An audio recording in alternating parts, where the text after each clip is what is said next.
Hola, mi nombre es María Tereza Rodríguez y soy parte de los docentes de la Universidad Politécnica Estatal del 𝐔𝐿. Para mí es un honor hacer representación de la Maestría en Pedagogía de los Idiomas Nacionales y Extranjeros con mención en la enseñanza del inglés. En la tarde de hoy vamos a disfrutar un abreboca de nuestra maestría y vamos a compartir con ustedes algunas estrategias y técnicas, parte de lo que es el programa y de la malla curricular de nuestra maestría. Hi, my name is Maria Teresa. Today we're going to have a real conversation in English, and I have this spectacular moment with my guest, my special guest, Antos José. Hola, mi nombre es Antos José. Hi, Maria Teresa. Hi, Antos. So everyone says that learning a new language is so complex that it involves complex vocabularies, grammatical structure, and developing a communication skills. Why is it so difficult to learn a new language for adults? Well, Antos, adults have a real hard job because they have to work a lot and they have to study. They have to take care of their families. And also sometimes they have, two careers, two jobs. They don't have enough time. And of course, they're afraid of committing some mistakes in their pronunciation because sometimes people joke about it, We spend 5 or 6 or even 7 years at a school, and in the end of this process, we don't have the right skills, communication skills, because we are, just learning the alphabet or some basic statements, and that's not enough. That's not fair, Children, on the other hand, have a lot of time, and they can think in the critical thinking and communication skills. They develop everything, and as we don't know, this is a real long and complex process. So there is another question, like why students are so good at learning English? Yes, of course, children are exceptionally good at learning languages, and adults lose this gift when we grow up. Children are fearless and they can walk into a conversation without any problem, Why? Because they also have the advantage of time. And they have had 15,000 hours of English exposure, and we only have 100 or 200, and that's not fair. Okay. And I would like you to tell me something, Antos. Sure. Could you please mention some secrets of learning English as a foreign language? Oh, sure. So the first thing I would like to suggest is that people learn in different styles. You need to understand the appropriate strategies for each individual. When learning a new language, students can use, nowadays they use like YouTube videos, podcasts, and different grammar structure with a different kind of charts, So you need to find out your students' learning styles and make resources or strategies according to it. I agree with you. And you know what? We need to enjoy the process. When I was a child, I was studying with these boring books and materials, and I get tired of it. And I decided to read, interesting books like Harry Potter. It was really interesting. At the beginning, it was so difficult that I couldn't understand anything. But at the end, I keep on, continue reading, and it was easy, and I learned English. Wow, that's nice. Yeah. And talking about grammar rules, they're boring, I know, and sometimes people do not understand everything, but the secret is that you can continue learning vocabulary because that's the word, that's the right way.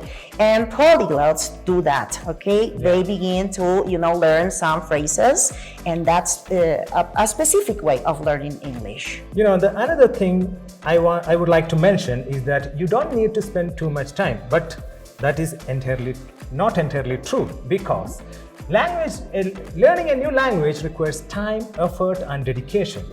Some experts suggest that you need to spend around 15 to 20 hours a week to learn a new language. So this could include attending classes and self-studies, and also today you can learn anything from home, right? Today you can learn anything from home, and the key to achieving this is commitment and consistency. So they say that without commitment, you never start, and without consistency, you never finish. So, your objective should be effective spending and learning rather than merely spending time. I agree with you, and you know that I have an important point to talk about.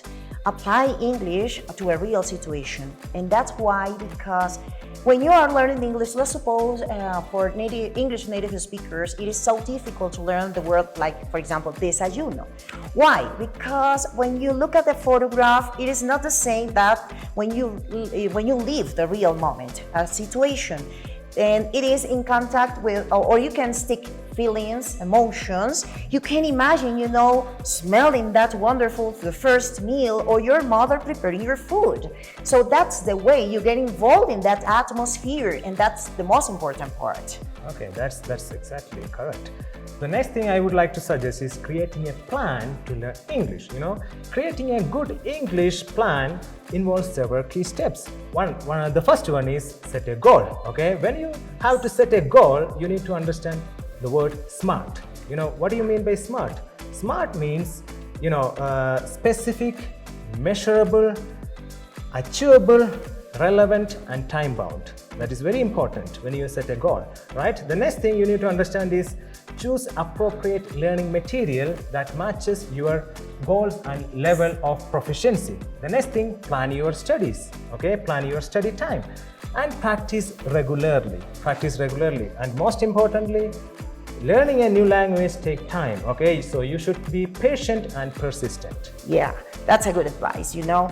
And another advice would be, do not, you know, worry if you commit some mistakes, because this is a part of the process, of the learning process. Sometimes people learn, they worried about committing mistakes, but if you do not commit the mistakes, it is going to take too much time in the learning process. So, in my opinion, if I were, you know, somebody who starts learning this English language, it doesn't matter, you just have to commit mistakes. It is a normal process, and don't worry about it. But I have a good news for you. Yeah, what is it? Our university, Universidad Politécnica Estatal del Carchi, is offering an innovating master program en Pedagogía de los Idiomas Nacionales y Extranjeros con mención en la enseñanza del inglés. Wow. So, in that program, you can learn strategies and techniques, and this is a very important part because you are going to improve your English and you are going to be a better professional. So please come and join us. Para nosotros ha sido un placer poder compartir con ustedes este abreboca en lo que consiste nuestra maestría en Pedagogía de los Idiomas Nacionales y Extranjeros con mención en la enseñanza del inglés. Más allá de todo, nuestra maestría tiene algunos aspectos importantes que compartir. Es una maestría que incorpora no solo al participante a las nuevas estrategias y aplicaciones que están en la vanguardia, ¿no? O en el top en los actuales momentos, sino que también es una maestría online y que tiene como fundamento en su malla curricular la incorporación de la programación neurolingüística. Esto es un gran esfuerzo por parte de todos nuestros compañeros, docentes, coordinadores, que han dado su mayor esfuerzo para poder llevar ante ustedes esta nueva maestría. Esperamos que se incorporen, se inscriban en nuestra maestría, y para nosotros, con el corazón en la mano, les decimos bienvenidos a nuestra universidad.